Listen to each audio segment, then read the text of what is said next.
Welcome back to 23 Minute Reads with me, Maya D. This is kind of like my virtual book club because in these 5 minute or so videos, I share with you my takeaways from my current reading. Right now, that is Teaching to Transgress by Bell Hooks.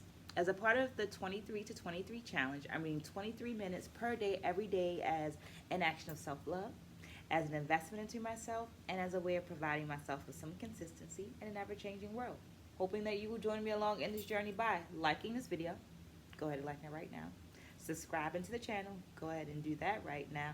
And dropping some comments down there in that comment section so that there's an actual dialogue going on.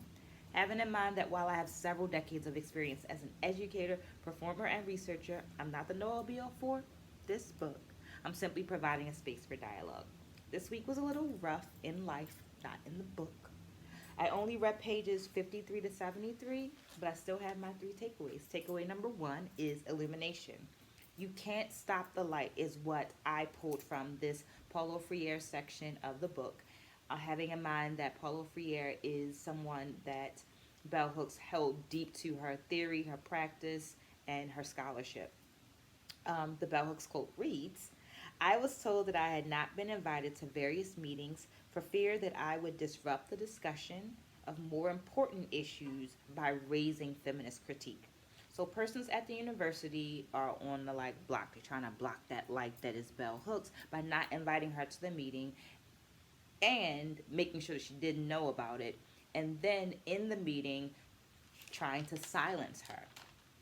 So when Hooks brings up a feminist issue found in Freire's work, she actually gets inspired. And she gets inspired at she gets inspired because Freire tells people to let her speak, one, but then demonstrates this embodied self-evaluative practice that Hooks felt was already in his theory, but she sees it now in praxis, right? She sees it now, sees him demonstrating it now. He addresses the issue and talks about how he's learned, grown, and pivoted. Yeah, so you tried to stop that thing, but it still happened because you can't stop the light. Takeaway number two, naming. The quote reads, the possession of a term does not bring a process into practice or being. Let me try that again. The possession of a term does not bring a process or practice into being. I've spoken of language as a tool, that it can be used to create exclusive practices or reinforce exclusive practices, or it can be used to be inclusive, bringing more people in. The previous Bell Hooks quote is a reminder that you may know a term, you might create a term for an action, but you ain't never done the action. And on the other side of that, you might have been doing the action and not know that term that somebody created for it. That term, that language being the thing that's the powerful thing, right? So language being used as power and maintaining exclusivity. So what does that really mean?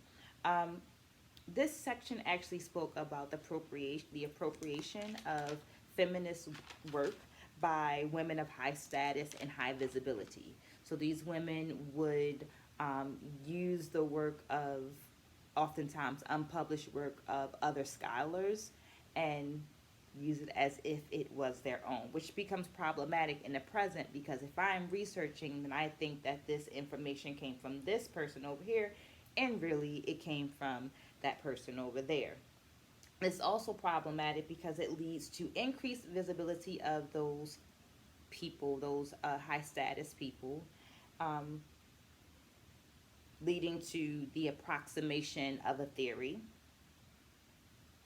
leading to an assimilation of that theory that creates a certain level of code, a certain level of conduct that devalues the originators. Benedictson Gottschalk spoke of this appropriation, approximation, assimilation in the book The Black Dancing Body. So an example of that in dance would be the Lindy Hop's The Jitterbug.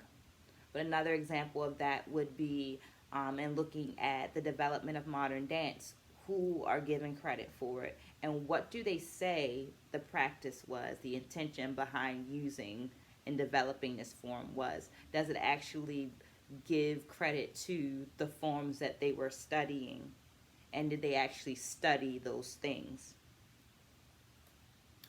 Silent theory is takeaway number 3. Silence is an act of complicity, one that helps perpetuate the idea that we engage in revolutionary black liberation and feminist struggle without theory. This quote from Bell Hooks is actually an example of a polytruth, where Bell Hooks saw discussion as a revolutionary act, creating new theory, while someone else in that same meeting felt like all this talk is routine and it's not beneficial. Here's what I took from this section. Some marginalized communities have just been surviving from moment to moment. But new theories can be created, and those new theories can inspire new actions to move those communities out of that surviving space to actually thriving and living. New theories, new modes that help people to thrive, not just survive. I hope that you hit that like button so that this page is thriving. Yeah. Okay, so this video went a little longer than initially intended. The iPad literally cut off. But all I wanted to say was I hope that you have enjoyed these 3 takeaways. 3 takeaways. And that you stay blessed, spread a good word, and I'll see you again next week.